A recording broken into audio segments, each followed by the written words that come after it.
57esima mostra di Tessingiu vuole essere non solo una mostra a mercato, ma un biglietto da visita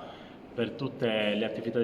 produttive di Samugheo e per tutte le attività produttive della regione. Ormai questa mostra viene svolta da 57 anni e, come abbiamo già detto, è un biglietto da visita non solo per il territorio di Samugheo, del Baricado e del Mandrolisai, ma della Sardegna intera. Tant'è che nel corso dei suoi anni ha avuto vari riconoscimenti sia a livello nazionale che internazionale come mostra. Quindi dà l'opportunità sia a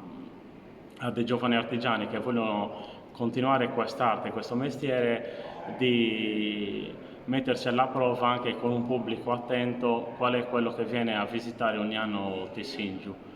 C'è contemporaneamente sempre un'innovazione dei prodotti e dei materiali che vengono utilizzati per realizzare le opere che si possono ammirare a Tessingiu, e questa è una capacità che gli artigiani di tutta la Sardegna hanno di sapersi